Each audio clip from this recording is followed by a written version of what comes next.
Thank you for downloading the latest episode of Positively Trek. We could not do this podcast without the support of our Patreon supporters, including Carl Morris, Joyce Marin, and Jim Stoffel. If you'd like to support the podcast, please go to patreon.com/positivelytrek. Perks include early access to episodes, exclusive content, shoutouts, associate producer credits, and more. Thank you so much for your support. And with that, let's get on with the show. Okay, buddy, you heard wrong. I bet they didn't believe the rumors on the Atlantis either, until it was too late and they were all... Otis, could you get back to work? Billups is still waiting on his peach daiquiri. Keep your pips on, Billups. That guy's so full of it.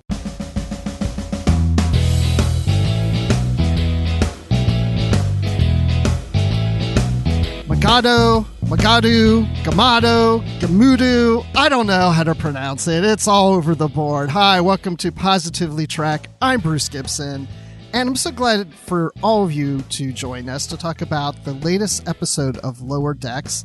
And I'm not doing this alone, of course. With me, as she never has been on the show, but will be now, is Amy Nelson. Amy, how are you?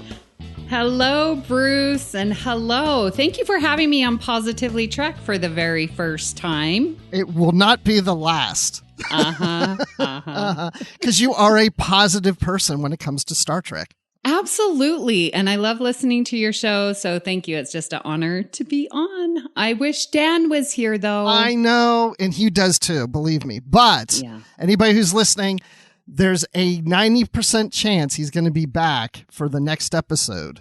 Excellent. Of our main show, of the flagship show, and of course of Lower Decks after that. So we're getting Dan back. So I'm taking a trip to Hawaii to rest up after doing this. No, I wish. I wish, yeah. But we are here to talk about Mugato, Gumato, episode number 4 of season 2. And so, Amy, first impressions of this episode. We're going into spoilers, so you have to watch this episode to listen to this. Yeah, so I thought this was a pretty cute episode, very episodic. Like, it didn't seem to fit in with anything, but I'm totally fine with that. This was just a little one-off mission, had some cute, little different A and B plots that I thought was just fun. Yeah, I did too. I like it. And even though there's episodes like this where I don't laugh a whole lot, I mean, there was a few laugh out loud moments, I'm still enjoying it. It doesn't have to be a laugh fest throughout. Yeah, I agree. There's some of the humor that just didn't play well to me. The poop and the sex, that just wasn't my cup of tea. But, Shaxs sure seemed to enjoy that. It was a bit tangy for him. Well, I'm glad to have you here because we're a nice balance, because I enjoyed the dung and the rolling on the log and everything. Oh my gosh, that mating Mugato tryst was like, okay, let's get over this part. No. Okay. But it worked for you. Okay, I love it. Well, it just kind of surprised me. Yes. And I thought it was funny, so we're going there right now. So when Boimler and Rutherford go into the log to hide, and then I thought at first, I was like, wait, are those Mugatos or Gumatos, are they mating? And then I realized, oh my gosh, they are. And I thought, okay, whatever. And then when the other Mugato shows up and then decides to watch... Oh, yeah. Voyeurism at its best. Come on now. Star Trek is bringing it. And then it's, touching its horn. Oh, yeah, that was a bit much. And then, okay, so we did the live show last night with Brandy Jacala, and someone in the chat said that's where the word horny comes from. There you go. From the Mugatos. From the Mugatos, exactly. So, okay. Yes, so I did enjoy that. But I think even beyond that, I even enjoyed them resting afterwards as the three of them. Made their escape. Oh, I'm so lost right now. I've got all these notes and I don't even know where we are now. Oh my gosh. But yeah, no, I mean, it wasn't like, I wasn't hilariously like laughing so loud, but I just, I found it humorous. And then I did like Shaxs and the dung. I mean, not so much the dung, but I just liked how he was like so intense of trying to find the Mugato that he's just like, mispronouncing different names, the word for it. And then he's, tangy and tasty and all that and fresh or whatever. And just like his intensity, it's just making me laugh.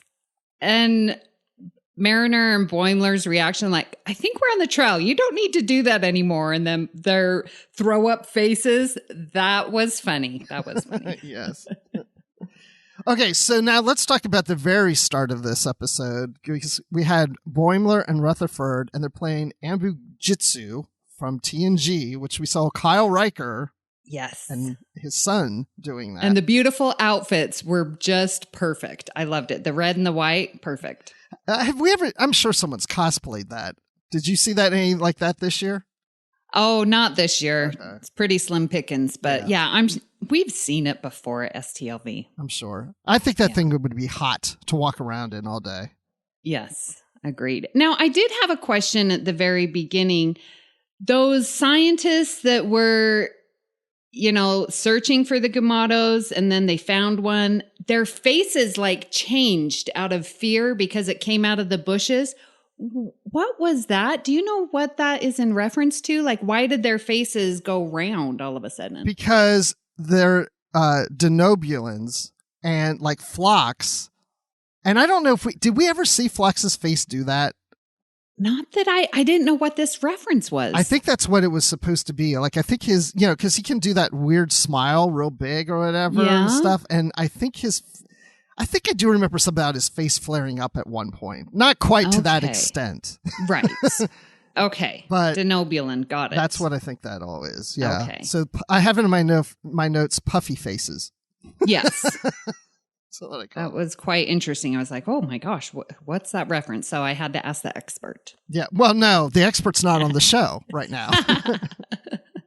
But Dan would know really well. He would know that. So, but yeah, they were on the planet Frylon 4, which I don't think we've ever heard of before. Yeah. And we know that the Mugatos are not from this planet. So they've been brought here, which we later see the Ferengi, which I did like seeing the whips. Yes.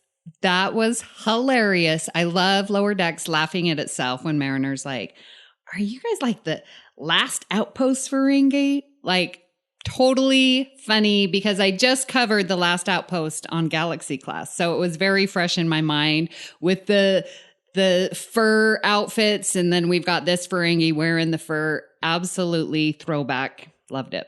Yeah, I'm sorry. Since this is your first time on Positively Trek, just tell people really quick a little bit about yourself. I wanted to do that and I totally forgot. I'm sorry. But I because not everybody knows Amy Nelson. I just assume everybody does. No one knows me.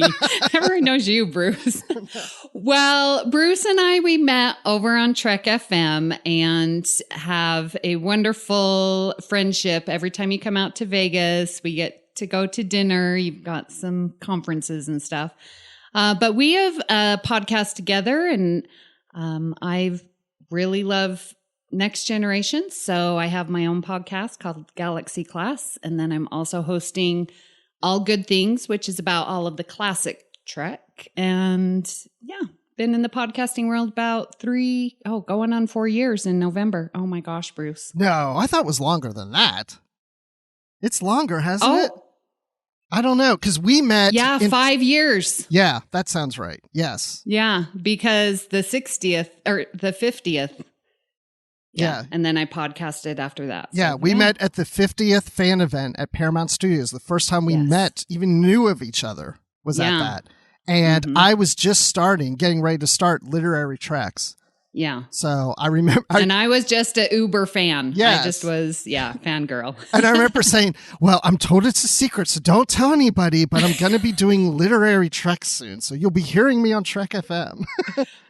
And then, shortly after that, then you were there too. Yeah. Then network. I was, hosting Earl Grey and The Edge we did together. So yeah. And look at you now. You're drinking something that I don't think is Earl Grey. Okay.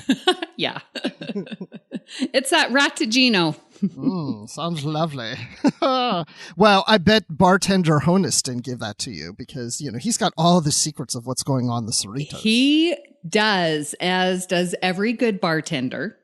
And he likes to spread the rumors. I thought it was so well done. And I really noticed, when you talk about live action, you're like, oh, the camera angles and the lighting. You don't really say that much about animation, but Honus and the dim lights and the spotlight on Mariner and his shadow of his face when he was telling the secrets. Absolutely love that direction. I thought it was interesting. Yeah. It's like every time he's like, I'm going to tell you the story, then the lights change. He's in the shadows. Yes. And then somebody calls out he's not doing his job. He needs to get the drinks or whatever. So hang on to your pips. Yes, that's it. I wanted to write that one down. I forgot. I remember thinking I love that line. Hang on to your pips. I wish Gladys Knight was in the bar and he said that to her. Perfect. Oh my gosh. Yep. We need Gladys.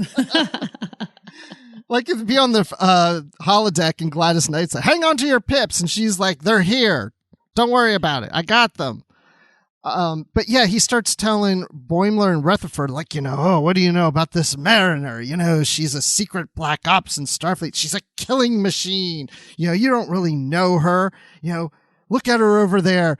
And she's playing with the knife in her hand between her fingers. And like, she is a bit scary when we start off this episode. Oh, yeah. And I put in my notes, like the first watch, I was sold. I was like, oh my gosh, she caught the tricorder.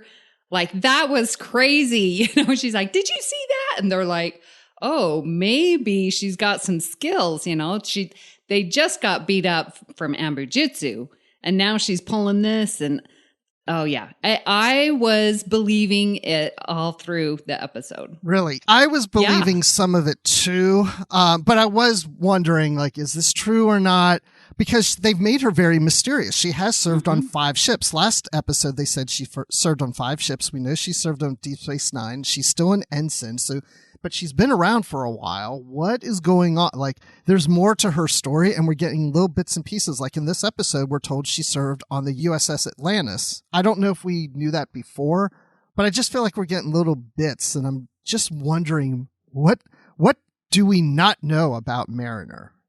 Right. She and Boimler's like completely, she keeps getting demoted and, coming up with all the reasons to sort of not believe. But man, they play it really well. And with Rutherford, and then when they see her stabbing Shaxs and sucking his blood, like that was what'd you think of that? Played. Like at that point, I was like, okay, that can't be what it looks like. I'm thinking, okay, even if she was a secret ops agent, I don't think she would stab Shaxs and look like she's eating him or sucking the blood out of him. I was like, there's something going on. Then I started to wonder, is she really herself? Are they on some kind of, like, did she get infected with something, That's what I was thinking when I saw that, because it was a little over pushing the envelope. And I was like, well, maybe something with that Mugato, maybe bit her. And so she turned. Maybe we're getting into like Walking Dead, scenario. Because, that was really crazy. But then when they went running out, they're like, the Mugatos are out there. Well, she's in there. I thought that was funny. I love when she's like, Mugato stampede. I don't know why stampede, Mugato stampedes just was hilarious to me, that line. I don't know. But then back on the ship, we have Dr. Tiana and Tendi, and Tendi is now given this assignment because there's a lot of crew members who have not had their annual physical examinations, and so that needs to be done. And I didn't find the storyline all that interesting until we got further into it, but she's just going around scanning people, and I'm like, that's it? They're putting off a physical exam that takes like 3 seconds? Non-intrusive and I was like, what? But it was cool seeing Stevens. She scans Stevens for his DNA scan, and then she scans Jet and Kayshawn. Oh. Which why we keep seeing Kayshawn but not hearing him? I know, right? I loved Kayshawn. I know. Yeah. But I really liked that we're getting Tendi. This is now 2 weeks in a row that she's gotten a special assignment from Tana. Yes. So I'm wondering if she's going to move up faster than the rest. What do you think?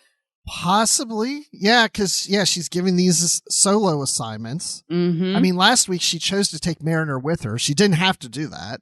Right. I mean, she could be the first one to leave lower decks. I mean, they all can't stay there forever, right? Yeah, but don't say that. No, I know. I love Tendi, but I'm just seeing that. And I was like, it would be an interesting storyline to have someone leave lower decks and the repercussions of the rest of them that have to stay while she's at a senior officer poker game.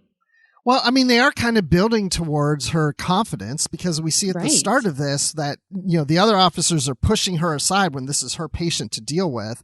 And then at the end of the episode, we see her like, I'm taking over. This is my patient, until she's told that that wasn't her patient. Yeah.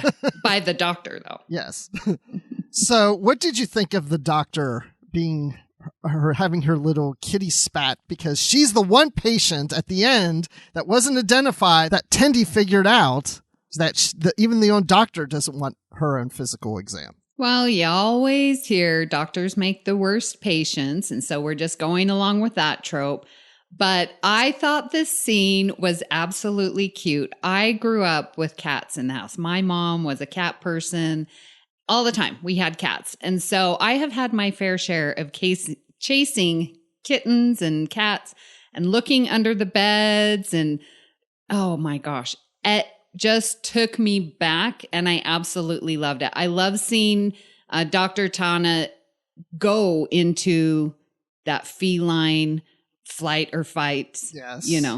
I thought it was great, and I loved seeing her, that she can be this cat and she's this doctor. I just feel like we're getting to know her character more. And then the lovely scene with her and Shaxs, their little romance. Oh, yeah. She's like, oh, you can come to my quarters or something. I've just had my physical, so I can heal you all night. I was like, oh, goodness. I'm glad you said we're getting to know her character more in this episode. I do remember thinking that. It's nice to really start to get to know her more. I mean, we got to know her last episode when she got in the box. And that was cute, and we're seeing more of her cat-like characteristics come through, which I think just only adds to the diversity of the characters. And I love it. Yeah, and this just reminded me that we have 2 cats and they're due for their physical. And we tried to take them a few weeks ago, but we had a hard time getting one of them to get into her little pet taxi. And so we decided we'd put it off for a little while and try again, and we need to do that. But now I'm going to be thinking about this episode as we go through that. I'm not going to break my arm over it, though, like Tendi does. Yeah, that break looked terrible. Like, you could see the hole in her arm. I'm like, oh my gosh, that's pretty severe for just trying to get a scan. I know. And you saw a little bone sticking out. Yes. That freaks me out. I know. Oh, and you know what? Pretty graphic. It reminds me now of the very, very, very first episode where where Mariner cuts his leg and you saw some flesh on his leg. It just reminded me of that because I think you could see some bone through this. Anyway. I know. This is gross. Mike McMahon, if you're listening right now, then stop this. That's freaking me out. Don't show any more bone like that. Yeah. You can talk about skin because I like that whole exchange between Boimler and Rutherford about skin. Okay. I have to comment on that. I really, truly am loving Rutherford's character. And in part, this just endeared me even more to him. Because I've been in similar situations where someone's talking and I just sort of miss what they're saying. Right. And Rutherford's totally, because Boimler's like, we don't have our arm muscle. We've got this skin, our brains. And Boimler's like, skin? What? That doesn't even go along. And I've been in the shoes with Rutherford, especially while podcasting. Smarter people are making these references and going along with their strain of thought. And then I come in, I totally miss the mark. And that was Rutherford. And he rolled with it just fine. Oh, yeah. Well, brains are under your skin, trying to cover it. I have done that so many times. I just absolutely loved that. Yeah, I do. I can totally relate to that, too. I mess up all the time. Again, that's why we have Dan on the show. We're going to probably mess up the two of us here throughout the show anyway. So. Right. People are yelling at their speakers right now. Stop it. You guys are wrong. You got that wrong. Oh, yeah. Yeah, I know. I'm with you on that. I do like Rutherford more. Like, this is a really great season because we've gotten through season 1, and my favorite character so far in the series has been Mariner. I just, I would say I kind of relate to her probably the most in a way but less this season. And I'll tell you, the reason I felt like I related to her last season is because she was very much pointing out how upper management was not always getting it right. And come on, people, like, think logically, or like, this is not brain surgery. Come on, people. And I was like relating to that. If so many times I've been in meetings or whatever, I'm just like, what are these people doing? Right. That's what more I was relating to. This season, she seems to be attacking people more. Yes. That part I don't relate to.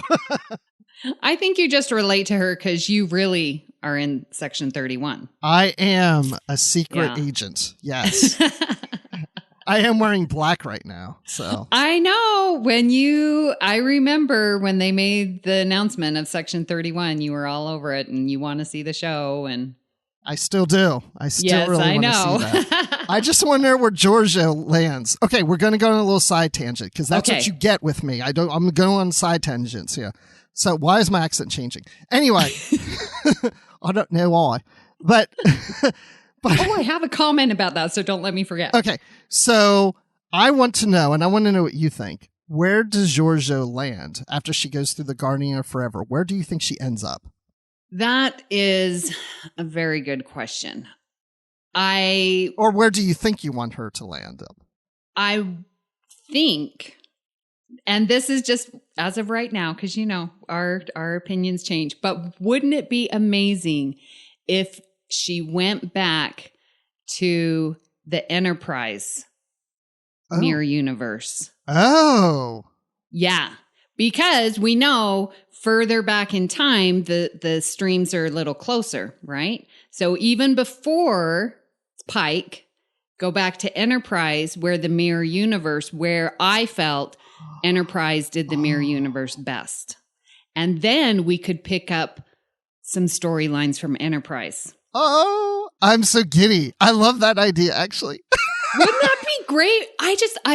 Really feel like Enterprise did mirror universe best. It makes sense there. And she could go back and work her magic there. Yeah, because you're talking about the NX-01 from Star Trek Enterprise. Yeah, when we saw the mirror universe at the end of the 4th season there. Exactly. And then we could sort of not have These Are the Voyages and have Enterprise continue on a little bit more. Bring the cast back, playing their counterparts in the... Scott Bakula died.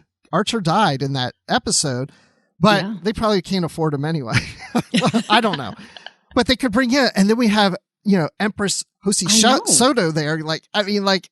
Yeah, I love this idea. Yeah. Okay. So where are you thinking? Well, what I was thinking, which I loved just as much, but I'm now thinking I like yours a little better right now. I was thinking of her, wouldn't be in the mirror universe. It would be in the Prime universe. Okay. But she walks through the Guardian of Forever, and we see her on Deep Space Nine. Because that's where the whole Section 31 in the franchise started. So why not start the series there? Because we were introduced to Section 31 on Deep Space Nine with Bashir. They were trying to recruit Bashir. Yeah. So I thought it would be interesting then to return to Deep Space Nine. But I know it would be, I'm not saying like, oh, she's there and there's the cast and the crew, but just more like it's like the cold opening where she's like, shows up on the space station. And they now have that thing called the volume that they're using where they create like this artificial environment. Filming. Yeah. Right. They could do that for Deep Space Nine and just have her show up and like, where am I? And maybe Quark shows up and she has an exchange with Quark and then the show starts, but it doesn't, the whole thing doesn't take place in Deep Space Nine. It's just like, that's the start. Like the cold open. Yes. Ooh, I like that too. And I like that you're saying that she's in the Prime. Yes. Because then... Oh, but if she's on in the 24th Deep Space century, Nine, so then we wouldn't get Jason Isaacs. No, you wouldn't. No. Yeah, I was hoping to rope him back in because he was so good as Lorca. Yeah. Well, I don't know. We'll see. I mean, who knows? There's so many good That's why I ideas. sort of wanted to go before, so that we could get Lorca. Okay. I'm for that. Okay. Anyway. Yeah. Lower Decks. Oh my gosh. We gotta go back to Lower Decks. Oh my gosh. Oh, and then we did get a Section 31 call-up from Rutherford. Yes. Well, and Boimler, man, he was listing off, well, they wouldn't put an operative. Well, they did that with Tuvok and the Maquis, and they... Yeah. It's cute. I wrote that down. Starfleet intelligence does it, and Tuvok did it when he infiltrated the Maquis, and there were a ton during the Dominion War. Yeah. There is another line that... So I watched the episode 3 times. Every single time, it got a chuckle out of me. When they put the tractor beam, the ship blows up. Yes. The captain's like, what are you doing? Man, that was the lowest tractor factor. Oh my gosh. Is that not the funniest line ever? That is just perfect. Tractor factor. Yeah, that was funny because, and then we find out later, this guy's name is Mr. Hyde. We have not figured out, because we were talking in the live show, no one seemed to know like what species he is. So I looked up on Memory Alpha, and it just says humanoid, which, yeah, duh. Yeah. So we don't really know what alien species he is, but his name is Mr. Hyde, and his ship is called the Lady Jane. I just thought that's a funny name for this alien to have a ship called Lady Jane. I wonder what that is in reference to. I don't know. Know. Maybe it's somebody on the staff, that's grandmother's name is Lady Jane. They named it. I don't know.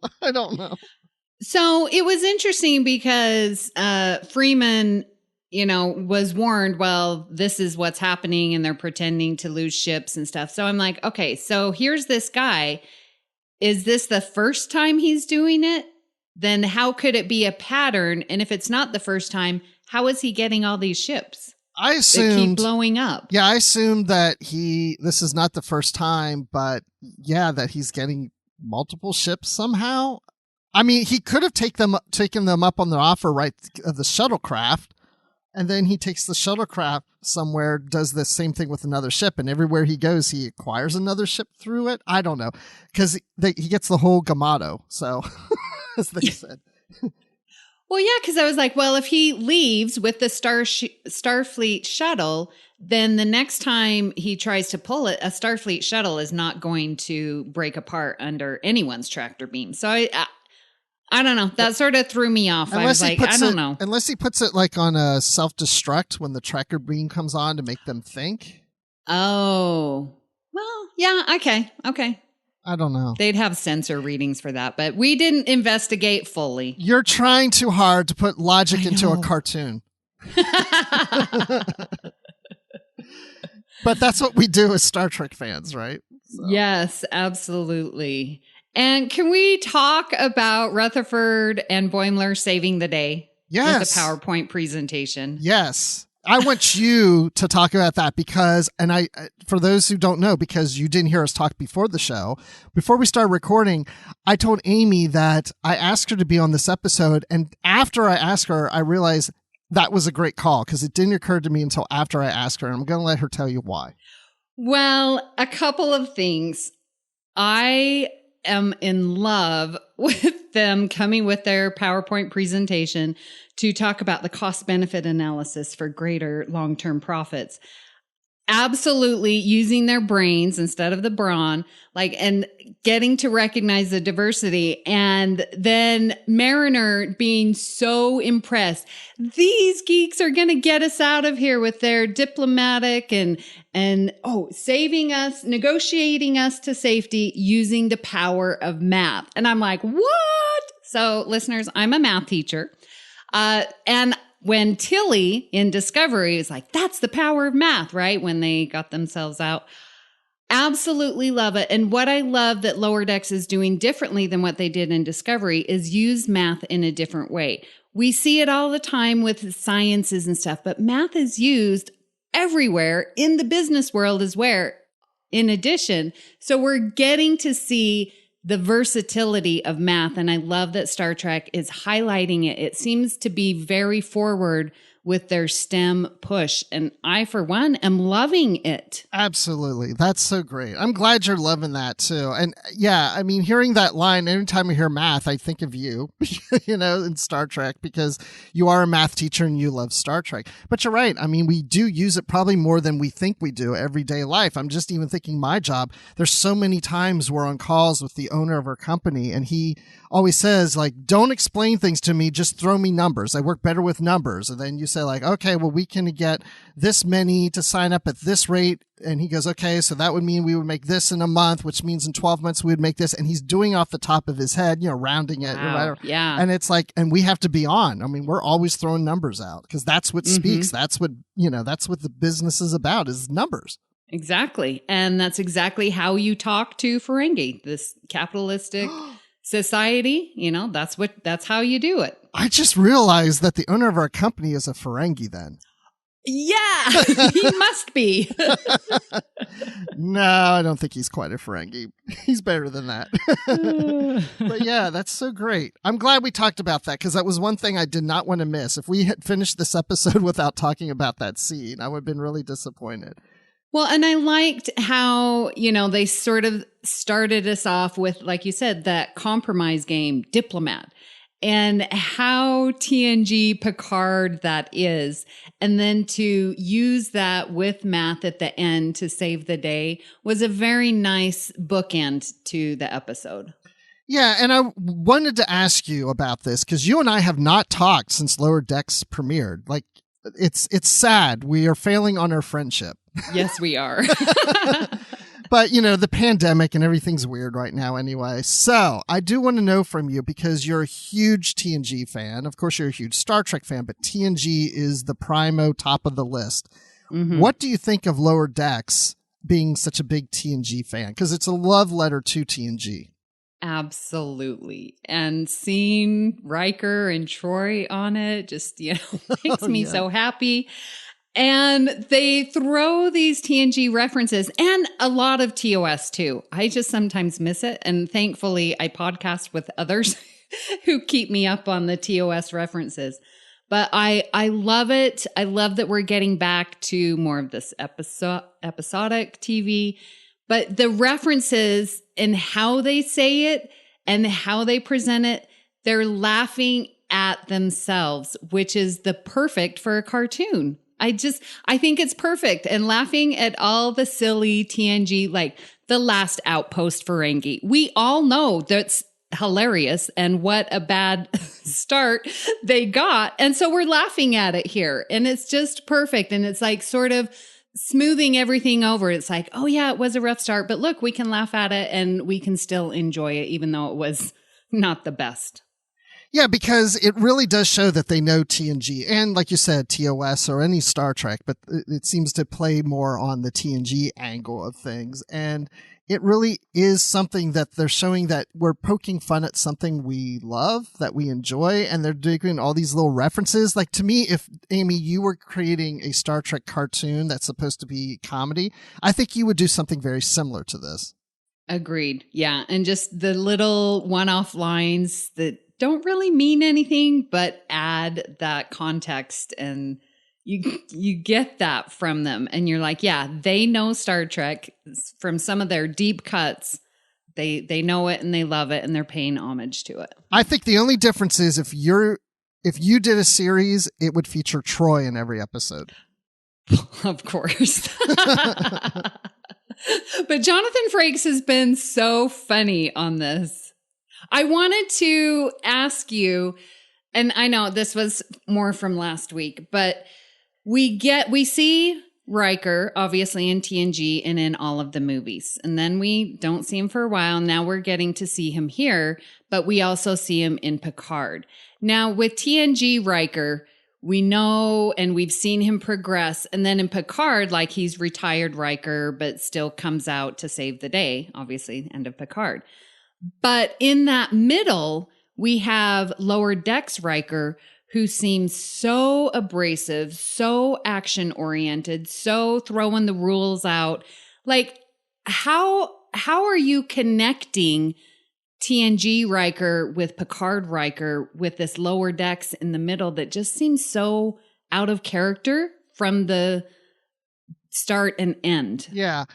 I don't look at the Lower Decks Riker as being the true Riker. I look at it as the exaggerated Riker, meaning that I think of all the characters as being an exaggeration portrayed in the animated series, that if we saw a Lower Decks live action version of these characters, I don't think they would be as over the top, right? So I think even Boimler wouldn't seem quite as Boimler because in live action than he would on a cartoon. So even if we get all these other Star Trek cameos of characters that we know coming in, I think they'll all be a little over the top.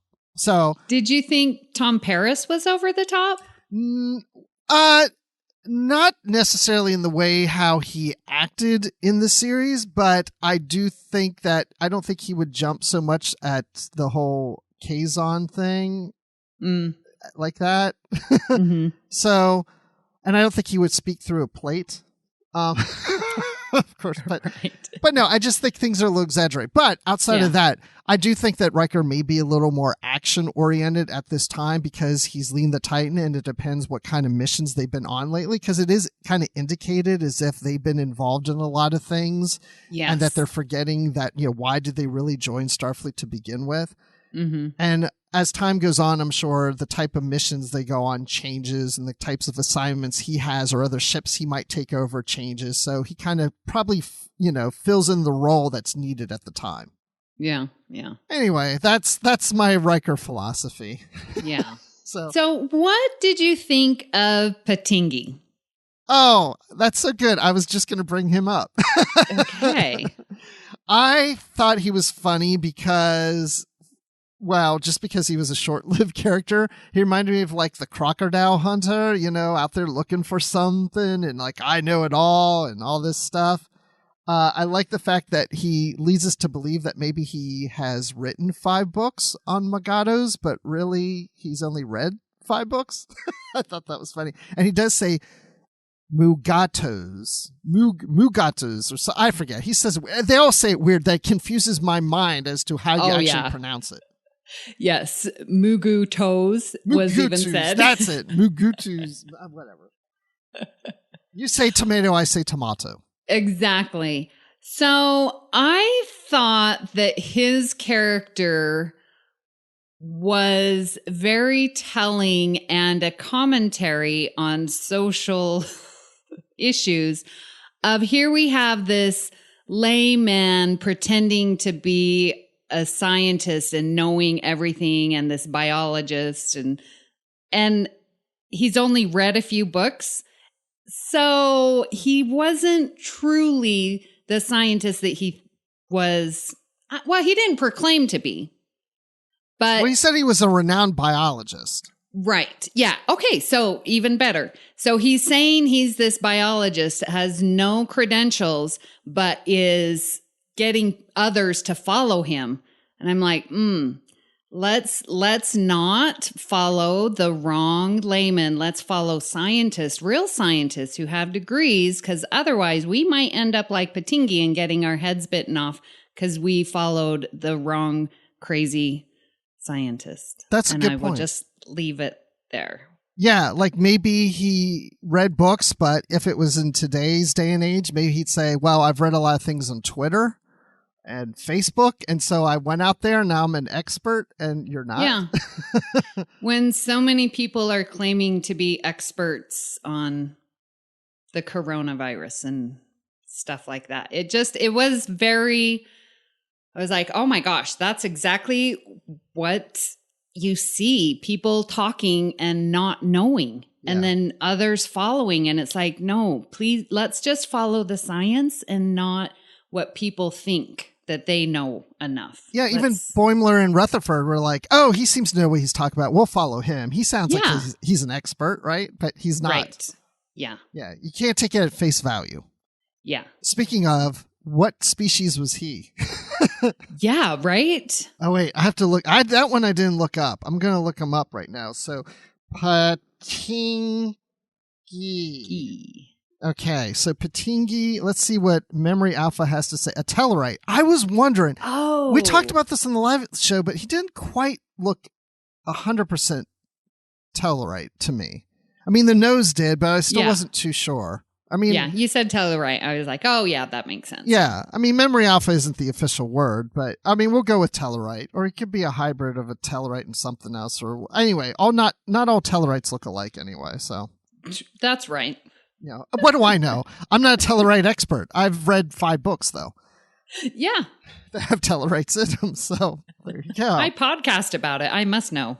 You know what? That's so funny you say that, because I read, of course, the Star Trek novels, and we review them here on the show, and they did on Literary Treks. And there's people that refer to me sometimes as, oh yeah, well, Bruce is, a Trek lit expert. And I'm like, no, just because I read the books and I talk about, I'm not an expert.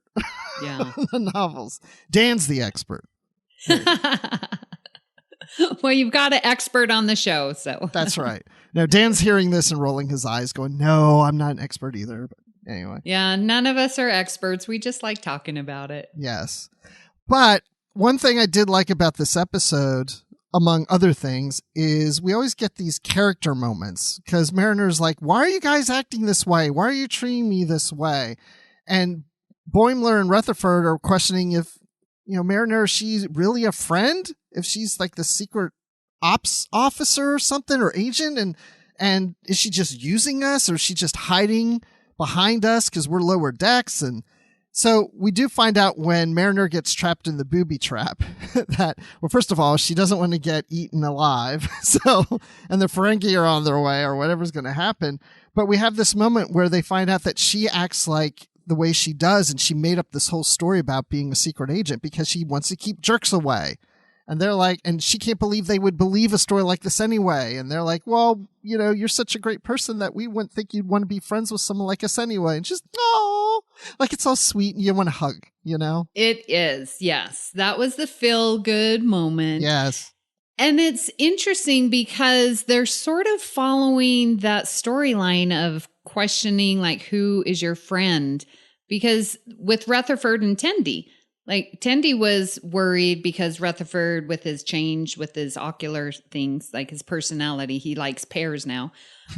Yes. She was worried that, oh, he's not going to be my friend. And then we've got another concern. Oh, are you really my friend? Like, it seems to be discussed quite a bit. And I'm wondering if they will solidify the friendship for everyone. Because it seems like they're getting, like, last week was Mariner and Tendi, and they solidified that friendship, right? And then Tendi and Rutherford, they solidified that friendship. And so now we're solidifying Mariner, Boimler, and Rutherford. Yeah. I think that's what they said this season, where they were trying to mix up. They didn't want to be like, there's the Mariner-Boimler friendship and the Tendi-Rutherford friendship, but they want to build it between the 4 of them. But you're right. They seem to call out friendship a lot in these episodes. That seems to be the theme almost of every episode, is what is the friendship and how, we want to be closer than what we are, At some point, they're going to be so close that you can't get any closer,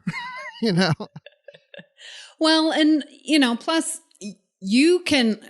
one can identify with opening up and how risky and scary that is, and I'm sure amongst lower deckers, like, you're getting changed stations, so you might not have the time or the inclination to start building lasting friendships. Because, that does take effort and it does take time. I bounced around from school to school at one point in my career. And, I was at one place for only 2 years. You can't really develop, major when you're bouncing around like that. So it's nice to see that. And I'm wondering how they're going to expand that, is that going to happen for other relationships with the bridge? I don't know. It'd be interesting to see. I think they will do that. Yeah, I would be interested to see that. And then I'm starting to realize that this episode is really calling out to us, Amy, because we have not put in the time and the effort into our friendship lately. We mentioned that earlier.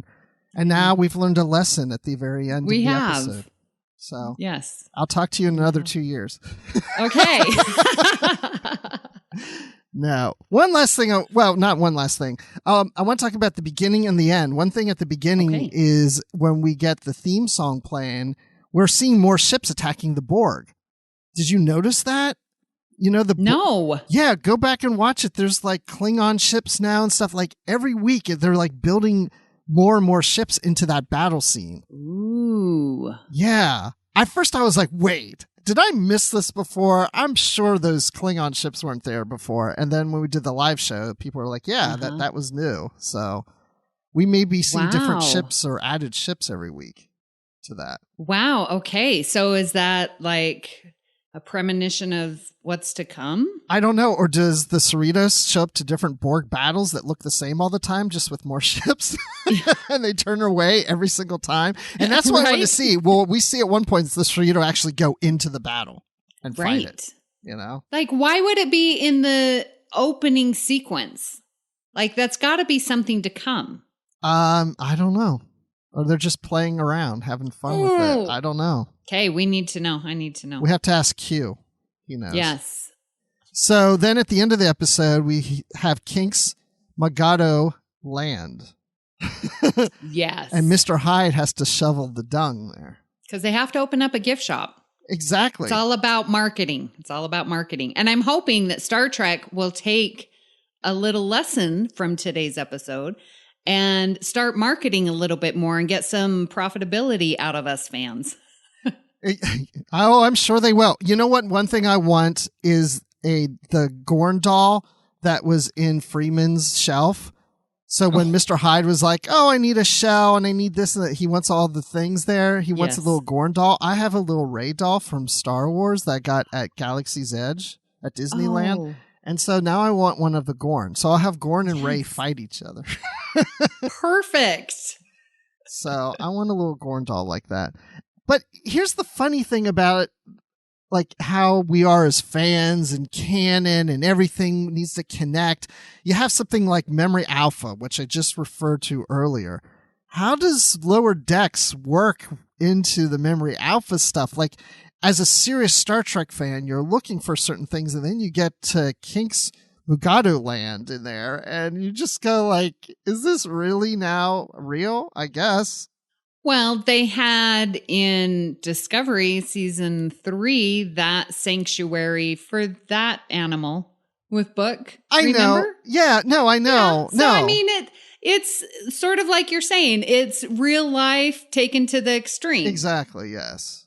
I guess, yes. And Discovery in season 1 was the protected Gormagander. So there's been conservation talked about before. I know, but it's just a funny name. Kink's Mugato land. it just sounds funny. Like you'd go into Memory Alpha. Seriously? It's from a cartoon. Okay. Yeah. And then the Mugato twins. Oh yeah. That's what Mariner tells Honus there at the bar. Yeah. Mm-hmm. Yep. And so she's off to start another rumor. And I love it. I can't wait when Rutherford and Boimler find out that they're Mugato twins. Yeah, I hope we see that. By the way, so when I looked up Patingi, I did it in a search into Bing, because that's the search engine that came up. I usually use Google, but this time Bing came up. But anyway, the other thing it brought up was if you do a search for Patingi, it also suggests painting ideas, techniques, and tips from HGTV. So, for some reason, Patingi is related to painting on HGTV. So all right. Good to know. That's the other lesson of the day. So, I don't have anything else. We covered just about everything. I'm sure we missed something, but I'm good. So, are you good with Freeman and her husband living apart on different ships, doing different things, but still together? And we're seeing a little bit more of him, but more of like a cautionary warning. I mean, I'm good with it. I don't care if they're together or not. What do you think? I guess I just wonder why they chose to have them the same level, or is he an admiral? Yeah, he's an admiral. She's a captain. Okay. Yeah. So do we ever get to see them together? Not yet, at least. I know. You went like a little family reunion? It makes me feel that the Captain Freeman is lonely. Yeah, she could be. Yeah. I don't know. It just sort of hit me. And when I saw him, I was like, they're never together. They need their time. I'm worried for them. I'm really worried. Counselor Troy is coming out in me. That's good. Yeah. Well, because she didn't have a great relationship with her daughter. It's gotten better, right? Over time. Yeah. She's not with her husband, but they do talk often, it appears. So it appears, yeah. At some point, I'm sure we're going to see them like meet up somewhere. I don't mean like the Mugatos did at the log, but I mean like just like whatever. Hey, it's good seeing you again. Yeah, and talking more personal stuff every time we see him that's always mission related. I don't know.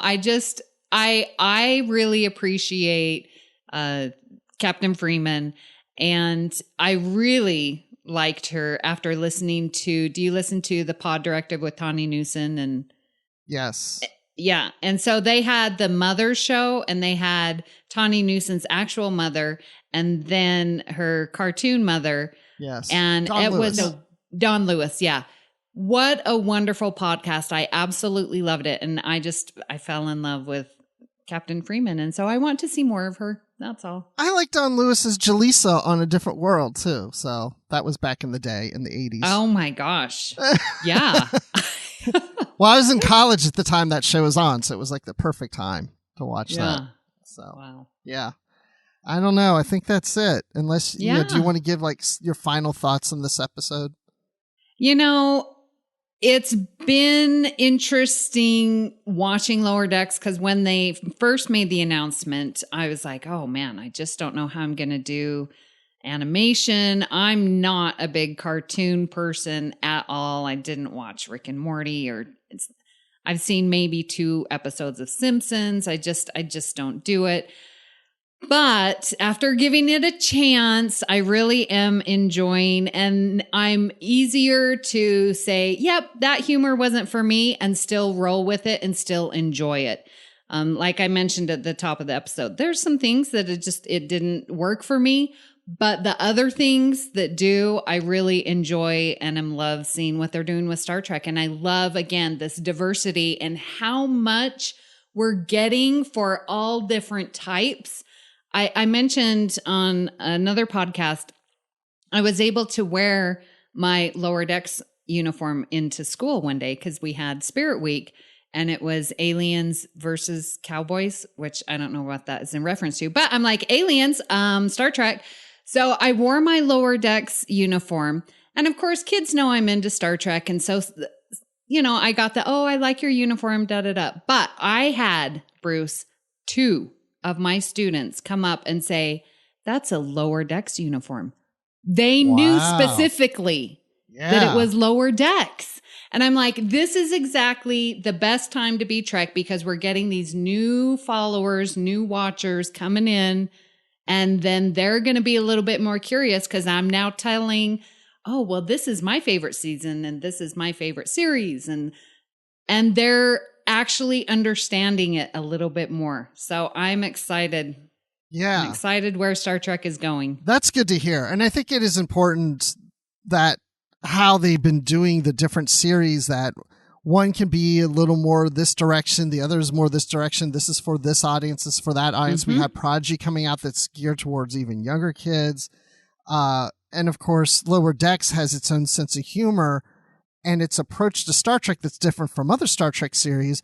But I've enjoyed seeing my youngest daughter, who's a senior in high school, occasionally will come into the room and go, oh, wait, is this that Lower Decks thing that the Rick and Morty guys or whatever? I'm like, yeah. And she'll watch some of it with me, and she'll be laughing at it, and she enjoying it. And she's not into Star Trek. She's only really cared for like the Kelvin timeline movies. Those were the only ones she really liked.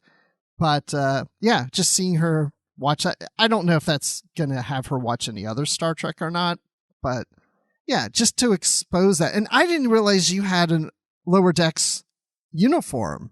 So my wonderful friends at STLV came in from San Diego, and they were like, listen, we bought this Lower Decks thing, but it had the little breast darts in it. And so they're like, this is for female and we don't have the boobies. And So they gave it to me at STLV. So then I got a uniform. Nice. It only cost me a drink at the Masquerade bar, which I was happy to pay. Oh, of course. Oh, you'll do that even without somebody giving you a uniform. So what color is it? Yellow. Oh, interesting. I know. And I absolutely love it. That yellow is so bright. And Bruce, my new favorite badge is the Lower Decks comm badge. Love the simplicity, the basicness of it, but it's just stands out. It's beautiful. And I got it at the fan sets. Yeah, well, fan sets, you're doing a great job, but Yeah. it's been over a month since I've ordered my 32nd century badge and I'm still waiting for it. Uh-oh. Dan's gotten his. I'm still waiting on mine. Oh, well, No, it wasn't Lou's Dan. daughter got married.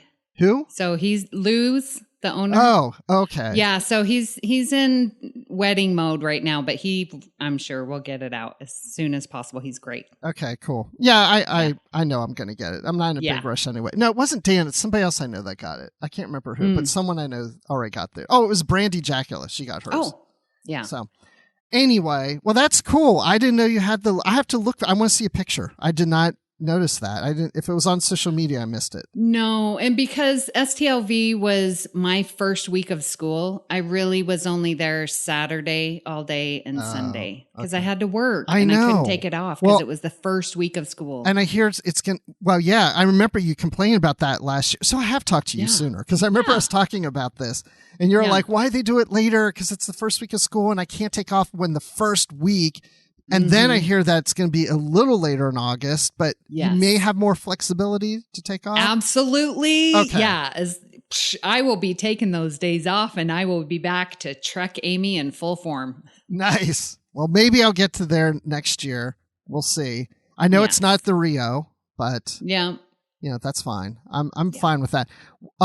So I will be more than likely in Las Vegas in January for the Consumer Electronics Show again. Oh, great. Oh, you're coming to CES. All right. Well, unless, they go virtual. Because I was supposed to go to a different industry convention in October, and they just announced this week it's now virtual. So I'm not attending. So I'm assuming CES is still happening, but, They're still having tons of stuff going on in Vegas. So yeah. yeah, lots of concerts and games and, so I'm really pretty confident it's going to happen. Okay. Well. Yeah. Good. So then you'll let me know. Oh, sure. We can see each other. Oh, Yeah. okay. Yes, of course. All right. So, if people want to find you, not in Las Vegas, but online, where can they find you? Well, I'm on Twitter at Miss Amy Nelson. And as I mentioned before, doing a couple podcasts. If you like Next Generation, check us out on Galaxy Class and All Good Things for General Classic Trek. And I also do a little show, Union Federation, on the Fandom Podcast Network. And that it's really fun. We talk about the Orville and compare it with Star Trek, and we cover the new Trek as well. Yeah, Orville, is that coming out season 3 sometime next year? Next year, yes. The story dropped, I think, 2 weeks ago that they finished filming for season 3. So we should be getting that next year. Nice. And that'll be exclusively on Hulu, at least here in the States. Yes. Okay, cool. All right. Well, I'm on Twitter at Admiral_Rex. That's Admiral with the underline Rex. And I'm also occasionally on Literary Treks doing some books. And I'm on the Star Wars Report, this is its final year for that podcast, unless something changes. We'll see. But that's it. And of course, we have our discussion group on Facebook for Positively Trek, which we all enjoy everybody in that group. It's safe and until somebody comes in and ruins it. But so far, so good. And then we have our patron thing on Patreon. So if you can go on Patreon and help support the show a little financially, whether it's $1 or $5, whatever amount you want to do per month, is appreciated. And we've got a few more patrons just in the last couple of weeks. I must be doing something right here on the show because we got some more patrons. I hadn't thought about that. I'm doing good, Amy. You are. They like you. They really like you. Or they're paying me to get Dan back. More than likely, that's it. Well, thanks again, Amy, for joining me. Thank you. And I'll see you in a few months. And thanks for everyone for listening. And remember, stay positive.